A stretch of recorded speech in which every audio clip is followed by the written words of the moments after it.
友们，大家好，我是哈里森，欢迎来到 Auto Lab。作为一名入行近10年的汽车媒体，我基本上是跑遍了中国所有的省份和地区。但是今天我来到了一个我从未踏足但一直心驰神往的地方——青海。而陪伴我完成这一趟行程的，是一个车型名和这片景色十分匹配的车型。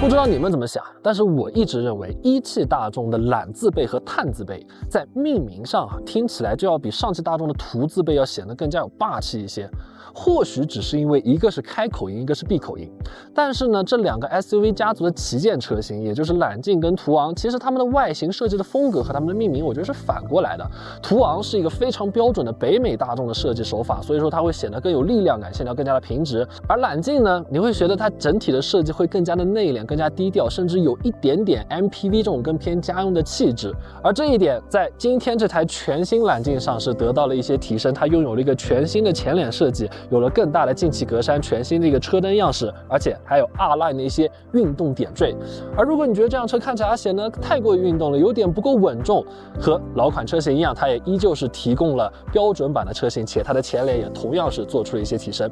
接下来来看车侧，其实整体车侧的变化并没有太大的一个区别，最明显的一个区别在于它的轮毂样式进行了一个重新的设计，所以说匹配上 R-Line 的这个就是高亮黑色的轮眉，会觉得整个车侧线条会显得更加的收紧点，也没有那么明显这种 MPV 的家用属性了。关于这个轮毂，我再多说一点，据大众描述，这个轮毂其实是经过了低风阻的一些考验的，但是我有点怀疑这个尺寸的 SUV 在风阻上通过轮毂这样的几个 count 到底有没有实际的意义。最后来到车尾，还是 R-Line 的一些专属设计，你竟然可以在它的车尾下方看到一个造型我觉得还算蛮唬人的一个扩散器，而且尺寸还是非常可观的。这对于这个尺寸的 SUV 车型来说也是一个不是很多见的一些设计。而车尾最大的一个变化就是它的尾标从380变成了450，也就意味着现在这台揽境会和它的南方兄弟途昂 Pro 一样搭载当前最新的第5代 EA888 发动机。那关于这台发动机具体可以给我们带来怎样让我们感到意外的表现呢？在这个非常开阔的青海的公路上，我们会有大量的时间可以去验证。来到车内，你会看到整个中控台是进行了一个全新的设计，它现在沿用的就是大众最新的智能化家族的一个设计语言，所以说这块15寸的大屏，这个操作起来稍微有一些奇怪的怀档，以及缺失了遮光板设计的一个仪表盘，这一点其实我觉得稍微有些可惜啊。这所有的这些内容，你其实都可以在 ID.7 的 Vision 或者其他的一些更新的偏智能化的大众油车上看到。而很重要的一点，这块屏幕的后面现在藏的可是一块8155的芯片，而且是科大讯飞的语音助手，同时也接入了 DeepSeek 的这个接口，所以它整体的这个智能化的使用体验上会更加接近于国产的新势力，但这里只是接近，它跟他们之间还是有着一定的差距的。另外，由于现在的换挡机构来到了怀档的位置，所以说释放了这一块导台的空间，那么现在就可以布置下2个40瓦的无线充电了，而且这个无线充电是带散热口的，所以说实际的这个使用体验还是很不错的。不过呢，由于揽境它依旧是沿用了这种有一点 MPV 设计风格的这种中控的设计，所以说这一片是缺失的。你其实更方便的可以在中间放一些大的物件，甚至说左右这样横跨可能都会更加方便一点。所以说导台上是没有其他的空间来布置实体按键了，所以说你接下来所有的实体按键，除了多功能方向盘杖之外，全部的都必须要在屏幕里来进行操作。而对于副驾来说，体验升级最大的地方就在于这块副驾屏了。虽然说它的比例看起来非常的电影啊，但是有总比没有好嘛。副驾在这里还是可以实现自己一个所谓的独立的娱乐天地的。而且这块屏幕有个比较好的设计，就在于它是真正意义上的防窥。主驾我现在这个位置看过去是看不见任何东西的，所以说它可以避免主驾在驾驶时候的一个分心。关于这块屏幕，我就有一点小的不理解的地方，就是你在第一次使用它的时候，你需要打开它的设置，连接车辆的 WiFi 才能正常使用。不过好在你只需要在第一次使用的时候进行这个操作。来到后排，说实话，新款车型并没有在后排区域做出太大的一些变化，唯一找到的一个区别其实是增加了一个腰托啊，让你的长途行驶腰部有更好的一个支撑。我这里更多来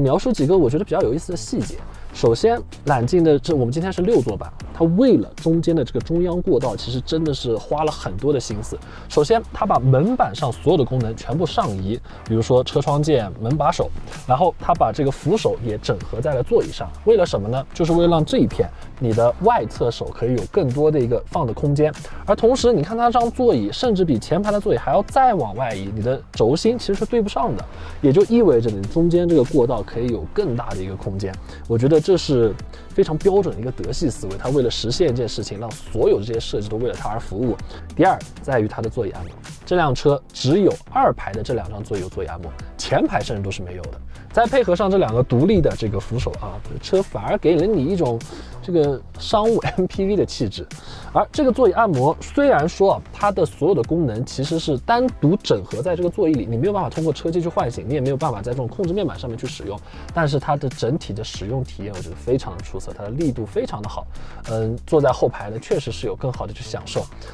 第3点在于它的这个靠背调节，你可以看到它和这个坐垫是联动的一个调节方式，所以说你在整体调节的过程中，你不需要不停的去扭动身体去找到一个合适的坐姿，这我觉得也是一种偏商务属性的车型才会有的一个气质。接下来一些很常规的项目，用我1.9米的身高来演示一下这辆车的车内空间。首先，现在1、2排都是我坐着正好的一个姿势，我先来到第3排，坐的也可以说是正好啊，双腿在横向上还是有一定活动空间的，我的头也没有碰到车顶。另外呢，我还有一个水杯架、一个充电口、一个扶手、一个空调出风口以及一扇窗来给我采光。我觉得整体的体验坐在这里没有什么太多好抱怨的啊。OK， 那么这个静态营业完毕，接下来插播一段游记。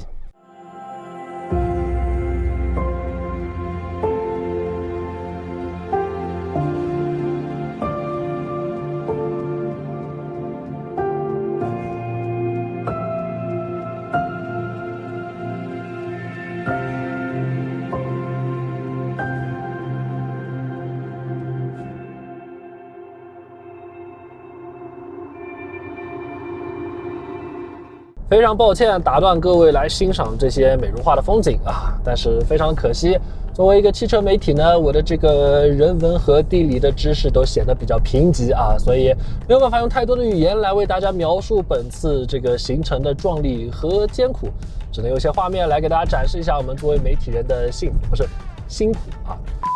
那么回到我们车本身，作为这辆车上它最大的一个升级，也就是第5代的 EA888，接下来就好好的和大家聊一下它的一些技术细节。首先，它最大的一个升级在于它的 VTG 可变涡轮，这个其实是保时捷下放的一个技术，它的核心其实就在于在不同的转速下可以去改变导向涡轮叶片的这个排气量，从而实现可以在低转的状态下让涡轮更快的起压，而在高转的状态下可以更加顺畅，可以拉到更高的转速。接下来和大家分享一下这台发动机实际驾驶起来的一个感觉。我上一次驾驶380 TSI 的揽境，正好就是在新疆的阿勒泰，那个地方的道路状况其实和现在非常的相似。然而，就算现在青海到甘肃的路上它的海拔比阿勒泰要高了大概2-3千米。这辆车的爆发力也依旧比380的揽境要更好一些，无论是油门的响应还是中后段的一个爆发力，它可以做得更长期，可以有更持续的一个动力输出。我先前就一直认为，380的那台发动机用来推揽境这个尺寸的车有这么一点点力不从心，然而现在就来到了一个非常匹配的一个状态。我觉得这台发动机的升级对于这辆车来说最大的一个提升，它从之前的一个将够用到了现在一个很充沛的一个状态。但是对我个人来说，其实这整套动力总成有2个小的遗憾。第一是这套 DQ501的变速箱在某些特定工况下会显得有一些慵懒你需要比较快速的去踩下油门去催它，才可以让它匹配到一个更合理的一个档位和转速。第二点遗憾，其实有一点点我的私心在，就是大家可能知道现在的5代888它同样也是有高低功率2个版本的，380尾标替代的是曾经的330用来拖土，那个揽境这台车真的是有点拖不动，而450尾标呢替代的分别是380和530，也就是那台年纪已经有点大的 2.5 VR6 涡轮增压引擎。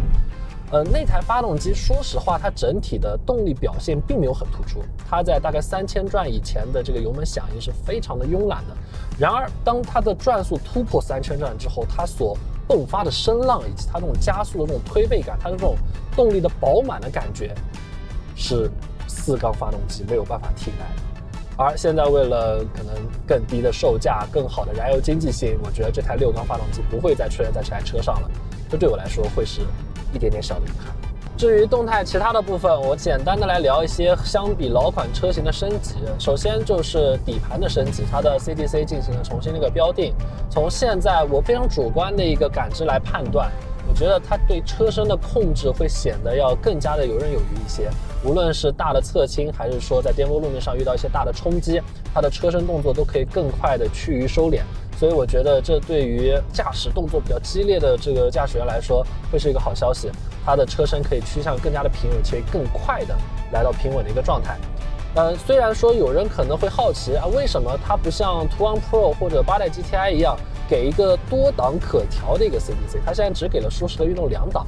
但是我觉得对于这个车型的定位来说，不需要给消费者太复杂的一个选项，舒适运动2档已经完全可以覆盖他们日常的使用需求了。而第二点在于整车隔音的一个提升，从我们可见的变化来看，其实就是后排增加了一个双层隔音玻璃，但是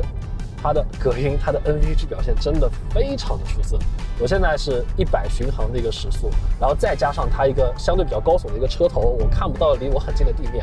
它的速度感真的非常的弱，我就感觉就可能是我日常我的蔚来 ET5 可能巡航60-70的一个状态。然而当它110、120在那跑的时候，其实整辆车内依旧是很静谧的。而且我们现在使用的轮胎是韩泰的 K127，这其实甚至是一条有一点点偏向于运动的轮胎，然而这辆车的路噪也没有非常的明显。而第三点是驾驶辅助的升级，现在这套 iQ Drive 使用的是卓越提供的整体打包方案，虽然说它还没有办法做到高速的 NOA 或者一些新势力车型才会有的一些功能，但是日常的巡航其实使用的感受非常的好，车道居中不会有任何突兀的动作，加减速非常的顺畅，而且遇到大车的时候也会轻微避让，同时它还会提醒你说你的右边有一个空档，你打个方向灯，它自己会帮你去超车啊。可能是我们对于合资车型的要求没有那么高吧，至少这样一套系统，它的基本功，它的整体表现的体验，在我这儿我感觉还是非常的不错的。至少像在这样的路面上进行行驶的时候，它可以极大程度的缓解我的行驶疲劳。有很多人认为，你想要来中国的西北地区进行长途自驾游的话，你就必须要有一台大梁车。但说实话，我们这一路过来，非铺装路的比例大概就是5%，撑死了啊！所以说这个时候你不需要多极致的越野性，你需要的恰好就是这样一台车。它有非常强大的性能，可以帮助你轻松的完成长途的这个高速巡航。它有非常舒适的车舱以及非常扎实的底盘调教，可以让你的家人在坐了几个小时的车之后，不会在地上看到他今天的早饭。而同时，它有出色的燃油经济性，可以让你在长途出行的时候，钱包不要有太大的压力。而当你真的遭遇到像这样一片非铺装路面的时候，其实也没关系，它足够的一个离地间隙，以及虽然功能简单，但是性能可靠的四驱系统，也同样可以胜任这样一份看起来有些艰难的工作。它不会把你抛在路上。最重要的一点，刚才提到的所有性能不会对日常代步的实用性进行任何的影响，这何尝不是一种诗与远方的体现呢？OK，感谢大家收看本期超车 Lab， 我是查理斯，我们下期再见。